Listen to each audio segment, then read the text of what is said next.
بسم اللہ الرحمن الرحیم۔ اور مصر میں جس شخص نے اس کو خریدا اس نے اپنی بیوی سے جس کا نام زلیخا تھا کہا کہ اس کو عزت و اکرام سے رکھو، عجب نہیں کہ یہ ہمیں فائدہ دے یا ہم اسے اپنا بیٹا بنا لیں۔ اس طرح ہم نے یوسف کو مصر کی زمین پر جگہ دی، اور غرض یہ تھی کہ ہم ان کو خواب کی باتوں کی تعبیر سکھائیں، اور خدا اپنے کام پر غالب ہے، لیکن اکثر لوگ نہیں جانتے۔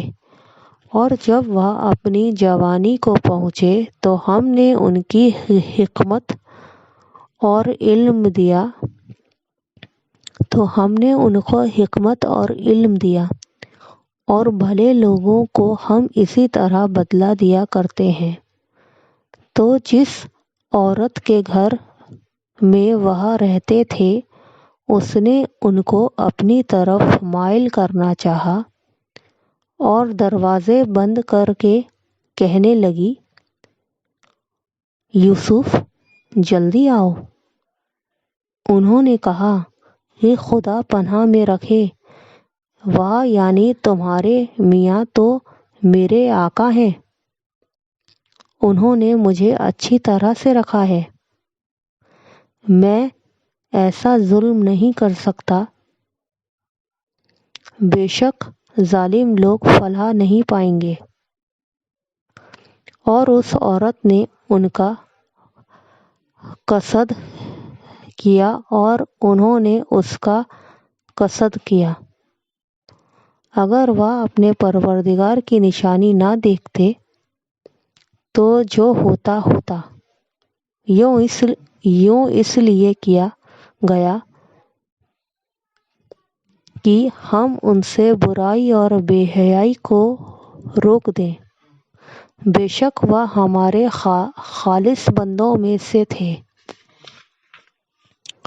اور دونوں دروازے کی طرف بھاگے، آگے یوسف پیچھے زلیخا، اور عورت نے ان کا کرتا پیچھے سے پکڑ کر جو کھینچا تو پھاڑ ڈالا، اور دونوں کو دروازے کے پاس عورت کا خاوند مل گیا۔ تو عورت بولی کہ جو شخص تمہاری بیوی کے ساتھ برا ارادہ کرے اس کی اس کے سوا کیا سزا ہے کہ یا تو قید کیا جائے یا دکھ کا عذاب دیا جائے۔ یوسف نے کہا، اسی نے مجھ کو اپنی طرف مائل کرنا چاہا تھا۔ اس کے قبیلے میں سے ایک فیصلہ کرنے والے نے یہ فیصلہ کیا کہ اگر اس کا کرتا آگے سے پھٹا ہو تو یہ سچی اور یوسف جھوٹا، اور اگر کرتا پیچھے سے پھٹا ہو تو یہ جھوٹی اور وہ سچا۔ جب اس کا کرتا دیکھا تو پیچھے سے پھٹا تھا، تب اس نے زلیخا سے کہا کہ یہ تمہارا ہی فریب ہے، اور کچھ شک نہیں کہ تم عورتوں کے فریب بڑے بھاری ہوتے ہیں۔